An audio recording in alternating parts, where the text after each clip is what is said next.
اتاق از تمام دختران شهر سر بودم. افسوس از بازی دنیا بیخبر بودم. از عکس هایی که به دیوار اتاقت بود هرچند زیباتر نبودم، ساده تر بودم. هر جا کم آوردی کنارت بیشتر ماندم.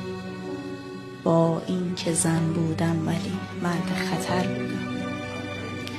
هر جا به خاکی میزدی از آن همه همراه تنها یکی میماند، من آن یک نفر بودم.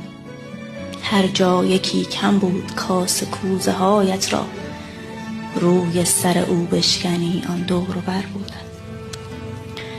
از دور میفهمم چه حالی، شاد یا غمگین، اما تو چه؟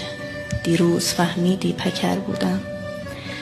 از خود به تو، از تو به غم، از غم به تنهایی، من در تمام عمر در حال سفر بودم. من عاشقی کردم تو عادت، فرق ما این بود. اهل سیاست بودی و اهل هنر بودم. ای کاش آن روزی که گفتی دوستت دارم یا لال بودی، نه زبانم لال کر بودم.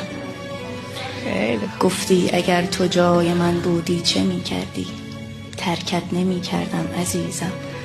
من اگر بودم برگشتی و تنهایم را بیشتر کردی. من هم به پایت سوختم از بس که